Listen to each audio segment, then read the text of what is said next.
आज रामनवमी है। इस रामनवमी के पावन पर्व पर भारतीय किसान लोक शक्ति की तरफ से सभी देशवासियों को हार्दिक शुभकामनाएं।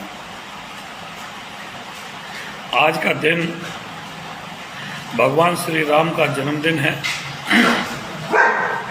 वह भगवान श्री राम जिन्होंने सभी जाति धर्मों से प्यार किया, निखात राज को गले लगाया, बिल्ली के झूठे बेर जा करके खाए,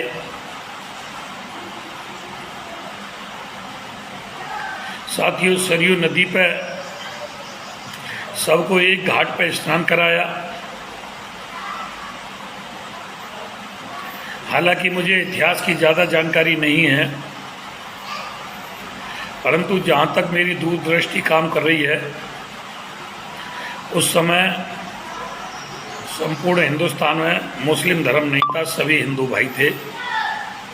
बाद में धर्म परिवर्तन हुआ और हमारे देश में 80% मुस्लिम वर्ग जो है वो अपने आप को राजपूत, जाट, गुर्जर, ब्राह्मण आदि आदि आज भी बताता है।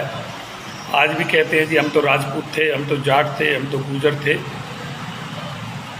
ओवैसी का तो पता नहीं, उनके पूर्वज जन्मजात हो सकता है मुस्लिम हो, लेकिन भगवान श्री राम उनके भी पूर्वज थे जो कन्वर्टेड धर्म में हुए, जिन्होंने धर्म परिवर्तन किया।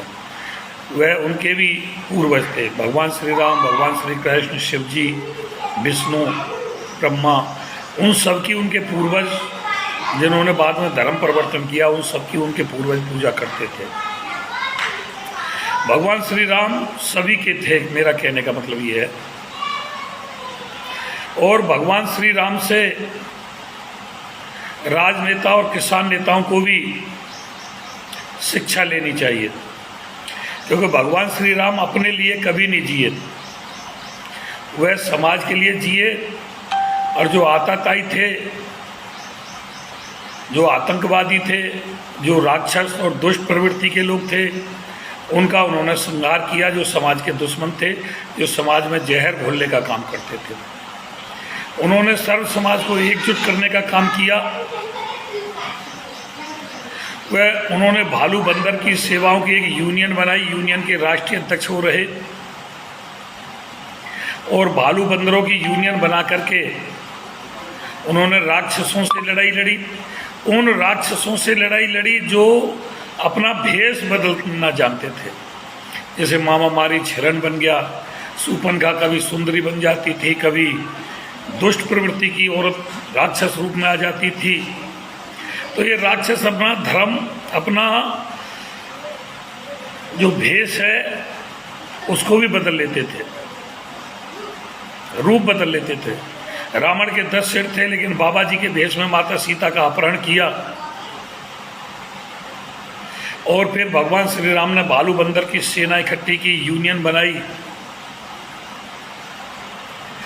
और यूनियन के स्वयं अध्यक्ष रहे और जाकर के राक्षसों का संहार किया। उनसे हमें बहुत कुछ सीखने को मिलता है। उन्होंने राजगद्दी की भी चिंता नहीं करी। आज छोटी छोटी बात पे हम जो है लड़ जाते हैं, भिड़ जाते हैं। उन्होंने तो राजगद्दी की चिंता नहीं की, भरत को शहर से सौंप दिया, और भरत ने कभी राजगद्दी स्वीकार नहीं की। उन्होंने राम के चरण खड़ाऊ लेकर के उससे राज को चलाया। और जैसे भगवान श्री राम वन में रहते थे, ऐसे भरत ने भी वनवास काटा। ये भाई भाइयों का प्यार भी दर्शाता है। इस समाज के लिए, इस देश के लिए एक धोबी के कहने से गर्भवती माता सीता का भी वनवास उन्होंने कर दिया। अपने परिवार के लिए वो नहीं जिए। आज कितने राजनेता, कितने किसान नेता अपना घर बनने में लगे हुए हैं, ऐसा आराम की जिंदगी जीने में लगे हुए हैं। साथियों, ऐसे भगवान श्री राम थे। आज रावण बहुत बलशाली था, लोक विजयी था, और भगवान श्री राम के पास सिर्फ भालू बंदरों की सेना थी, लेकिन विजय हासिल की। अगर किसान नेता भी यूनियन बनाते हैं और नेतृत्व करते हैं तो उनको भी, उनके पास कोई रईस किसान नहीं है, उनके पास पावरफुल लोग नहीं हैं, उनके पास भी गरीब किसान हैं। उन गरीब किसानों की सेना उन्होंने इकट्ठी की है। लेकिन अगर धर्म के रास्ते पे चलेंगे, सत्यता के रास्ते पे चलेंगे, समाज के लिए जिएंगे, अपने लिए नहीं जिएंगे, भगवान श्री राम की तरह वनवास काटेंगे, तो उनको भी विजय मिलेगी। जो भी किसान बिरादरी का, असहाय का, पीड़ित का, शोषित का